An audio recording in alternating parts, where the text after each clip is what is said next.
Aspiring aimers welcome to major chemistry. આજે આપણે MSc same 1 paper code 401 માટે unit 2 જોઈશું, વિચ ઇઝ ગ્રુપ થિયરી. તેની માટે આપણે કોન્જ્યુગેટ મેટ્રિક્સ જોવાની છે. એ પહેલાં તમને યાદ કરાવી દઉં કે અન્ય ક્વેશ્ચન્સ 401, 2, 3, 4ના જે છે એ આપણે ચેનલ પર ઓલરેડી શોર્ટ્સ ફોર્મમાં અવેલેબલ છે. એના સિવાયના જે ન્યૂ ક્વેશ્ચન્સ છે એ અહીંયા વિડીયોઝ ફોર્મમાં કરાવવામાં આવી રહ્યા છે. ઓકે, અમે ટ્રાય કરીશું કે જેટલા પણ આઈએમપી ક્વેશ્ચન્સ છે એને કવર કરી લઈએ કે તમારી એક્ઝામમાં તમને સારામાં સારા માર્ક્સ આવી જાય. ઓકે, તો આપણે ક્વેશ્ચન 1ને ડિસ્કસ કરીએ. અહીંયા ક્વેશ્ચન 1 શું પૂછે છે કે આપણે અહીંયા કોન્જ્યુગેટ મેટ્રિક્સ સમજાવવાની છે, તેની લાક્ષણિકતાઓ સમજાવવાની છે ઉદાહરણ સહિત. બરાબર, તો આપણે ઉદાહરણ સહિત કોન્જ્યુગેટ મેટ્રિક્સને પહેલાં સમજાવી લઈશું, પછી તેની લાક્ષણિકતાઓ ડિસ્કસ કરીશું. હવે જો કોઈને એમ હોય કે મારે લાક્ષણિકતાના પણ એક્ઝામ્પલ લખવા છે, તો અહીંયા અમે જે મેઇન પ્રોડક્ટ છે કે જે મેઇન એની કન્ડિશન છે એ તમને સમજાવી દીધી છે. એ કન્ડિશન પરથી તમે જાતે લખી શકો છો. એ બરાબર. Bing and chemistry person, you don't need to કે તમને આખી મેટ્રિક્સ આવડતી હોય અને તમે એને સમજાવો, but still if you want to you can do it. Otherwise અમે જે તમને આટલી નોટ્સ આપી છે એ ઇનફ છે for a 7 mark question. Moving further, let start with the definition over here. Matrix એ છે, બરાબર. મેટ્રિક્સ એનું આપણે શોધવાનું છે કોન્જ્યુગેટ, જેને આપણે એ બાર વડે ડિનોટ કરીએ છીએ. એ આપણાને જ્યારે આપણી જે એ મેટ્રિક્સ છે એનો દરેક એલિમેન્ટને આપણે કોન્જ્યુગેટ કોમ્પ્લેક્સ સાથે રિપ્લેસ કરીએ તો મળે છે. બરાબર, આ થઈ ગયું ગુજરાતીવાળા માટે. ઇંગ્લિશવાળા તો અહીંયા ઓલરેડી જોઈ જ શકે છે કે આપણે જે એ છે એને એ બારથી ડિનોટ કરી રહ્યા છીએ જ્યારે એ કોન્જ્યુગેટ બની જાય છે, અને આપણાને દરેક કોમ્પ્લેક્સ કોન્જ્યુગેટ થ્રુ એલિમેન્ટને રિપ્લેસ કરીને એ બાર મળી રહ્યું છે. અહીંયા વાત કરી લઈએ આપણે કે એનું ડિનોશનનું પર્ટિક્યુલરલી, તો કે એ બાર અને એની સાથે એ સ્ટારથી પણ રિપ્રેઝેન્ટ થાય છે. આ જે મેટ્રિક્સ છે એની અંદર આયોટા એ એક ઇમેજિનરી નંબર હાજર હોય છે કે જે કોન્જ્યુગેટ કોમ્પ્લેક્સ બનાવશે. અહીંયા બેઝ ના લખતા complex will be more accurate word for you. Okay, moving further, આપણે હવે એના એક્ઝામ્પલની વાત કરીએ. પહેલાં જે સ્ટેટમેન્ટ હતી એ કદાચ તમને ના સમજ પડી હોય તો અહીંયા એક્ઝામ્પલ જોશો એટલે તમને ખબર પડી જશે કે મેઇન અહીંયા શું છે કે આપણી પાસે જો એ પ્લસ બીઆઈ છે, અહીંયા આઈ આપણો આયોટા છે ને, તો કે એલિમેન્ટ્સમાં એ પ્લસ બીઆઈ છે, તો એનો જે કોન્જ્યુગેટ કોમ્પ્લેક્સ બનશે એ માઇનસ બીઆઈ બનશે. હવે આપણે અહીંયા જોઈ લઈએ કે આપણી જે એ મેટ્રિક્સ છે એની અંદર શું આપ્યું છે. આપણી પાસે 3x2ની જે છે એની અંદર જોઈ લઈએ કે 1 છે, 1 પ્લસ આઈ છે, -2 માઇનસ આઈ છે, 5 છે અને 4 માઇનસ 2i છે. જ્યારે આપણે એનું કોન્જ્યુગેટ બનાવીશું તો આ જે આયોટા પ્લસનો છે એ માઇનસનો થઈ જશે, માઇનસનો આયોટા છે એ પ્લસનો થઈ જશે. અગેન અહીંયા પ્લસનો આયોટા છે એ માઇનસનો થઈ જશે. અહીંયા જે માઇનસનો છે પ્લસનો. કરવાનું શું છે તો કે આયોટાનો મારે ચાર્જ ચેન્જ કરવાનો છે. ભૂલે ચૂકે જે આપણી પાસે નંબર્સ છે એનો ચેન્જ કરતા નહીં. આ થઈ ગયું આપણું example 1. Let's consider example number 2.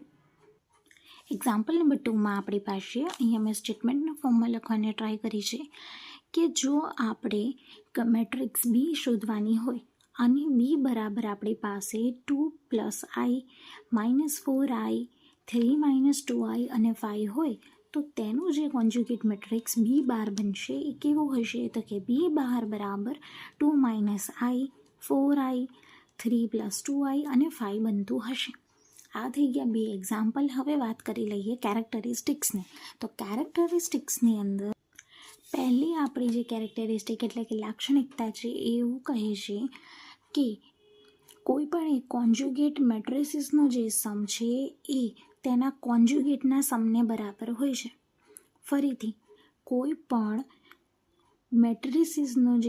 પણ એક કોન્જ્યુગેટની મેટ્રિસીસનો જે સમ છે તે તેના કોન્જ્યુગેટ્સના સમને બરાબર હશે. તો એ અહીંયા લખ્યું છે દેટ ઇઝ એ પ્લસ બી બાર, આ હોલ બાર છે, ઇઝ ઇક્વલ ટુ એનો બાર પ્લસ બીનો બાર. બરાબર, આ તમને સમજ પડી ગઈ. હવે આપણે કેરેક્ટરિસ્ટિક નંબર 2ની અહીંયા વાત કરી લઈએ. જો તમારે અહીંયા બહુ ડીપમાં જવાનું નથી. Taking the conjugate of a conjugate matrix returns to the original conjugate matrix. આ પોઈન્ટ આપણો શું કહે છે કે કોઈ પણ એક આપણો ઓરિજિનલ છે એનું મેં કોન્જ્યુગેટ લીધું તો કે હા લીધું, પછી ફરી એનું મેં કોન્જ્યુગેટ કર્યું તો એ ઓરિજિનલને બરાબર થઈ જશે. આ કઈ રીતે એ આપણા એક્ઝામ્પલ પરથી આપણે જોઈ લઈએ કે એક્ઝામ્પલમાં શું આપ્યું હતું કે આપણી પાસે અહીંયા 1 + i હતું. હા, હવે એનું મેં કોન્જ્યુગેટ કાઢ્યું તો શું આવ્યું? 1 - i આવ્યું. હવે આ 1 - iનું હું ફરી કોન્જ્યુગેટ કાઢીશ તો શું આવી જશે? 1 + i. તો શું થઈ ગયું? એ ઓરિજિનલને ઇક્વલ થઈ ગયું ને. તો આવી રીતે આપણી જે સેકન્ડ કેરેક્ટરિસ્ટિક છે એ આપણને સમજ પડી ગઈ. હવે વાત કરીએ આપણે થર્ડ કેરેક્ટરિસ્ટિકની. તો એમાં એવું કહેવા માંગે છે તો કે મેટ્રિક્સનો જે કોન્જ્યુગેટ ટ્રાન્સપોઝ છે એને આપણે AH વડે દર્શાવીએ છીએ. આ જે કોન્જ્યુગેટ ટ્રાન્સપોઝ છે એ ક્યારે મળે છે? તો જ્યારે આપણી પાસે જે કોમ્પ્લેક્સ કોન્જ્યુગેટ બન્યું ને, એટલે કે A* જે બન્યું તેનું આપણે ટ્રાન્સપોઝ લઈએ અને દરેક એલિમેન્ટ જે હાજર છે એનું કોમ્પ્લેક્સ કોન્જ્યુગેટ બનાવીએ ત્યારે આપણને AH બરાબર A*T મળે છે. અહીંયા એ છે એ સિમેટ્રિક મેટ્રિક્સ બને છે, બરાબર. AH જે છે એને મેળવવું હોય તો આપણે શું કરીશું કે આપણાને જે પેલી કોમ્પ્લેક્સ મળી હતી કોન્જ્યુગેટ મેટ્રિક્સ તેનું આપણે ટ્રાન્સપોઝ લઈશું. ડાયરેક્ટ જે આપણી એ હતી ઓરિજિનલ એનું ટ્રાન્સપોઝ લીધું હોય તો એ ટ્રાન્સપોઝ મેટ્રિક્સ બનાવે ને, કોન્જ્યુગેટ ટ્રાન્સપોઝ મેટ્રિક્સ આપણે અહીંયા બનાવીએ છીએ. તે સિવાયનો આપણો જે ચોથો પોઈન્ટ છે which is the last characteristic, એ આપણાને કહે છે કે આ જે મેટ્રિક્સનો પ્રોડક્ટ છે, કઈ મેટ્રિક્સ? કોન્જ્યુગેટ ટ્રાન્સપોઝ જે આપણે બનાવી એનો જે પ્રોડક્ટ બને છે એ એક હર્મિશિયન મેટ્રિક્સ બનાવે છે. અને એ સિવાય કોમ્પ્લેક્સ આપણી જે મેટ્રિક્સ બની છે તે સ્ક્વેર મેટ્રિક્સ છે જે પોતાના જ ઓન કોન્જ્યુગેટ ટ્રાન્સપોઝને ઇક્વલ હશે, જે આપણે અહીંયા AH=AH.A થી આપણે દર્શાવીએ છીએ કે જ્યારે આપણે ઓરિજિનલ મેટ્રિક્સને આપણું જે આ કોન્જ્યુગેટ ટ્રાન્સપોઝ બન્યું એની સાથે મલ્ટીપ્લાય કરીશું તો એ આપણને જે પ્રોડક્ટ આપશે conjugate transpose multiplied by original matrix હશે. અહીંયા તમારે મેઇન શું યાદ રાખવાનું છે? તો જ્યારે બી આ લાક્ષણિકતા યાદ કરો તો આજે મેં ધેટ ઇઝ કરીને ચારેય જે એલિમેન્ટ્સ તમને લખાવ્યા છે ને એ ચારને જ યાદ કરવાના છે. બાકીના જે વાક્યો લખ્યા છે એ તમે એકવાર સમજી લીધા હશે એટલે તમે તમારા ઓન વર્ડ્સમાં લખી શકશો. એ સિવાય એક્ઝામ્પલ તમને યાદ રહી જાય, ડેફિનેશન યાદ કરવાની છે. થઈ ગયો ને તમારો 7 માર્કનો question totally done. Hope so કે તમને સમજ આવી ગયું હશે અને તમારી પ્રિપરેશન સારી ચાલતી હશે. C you in the next video. Thank you.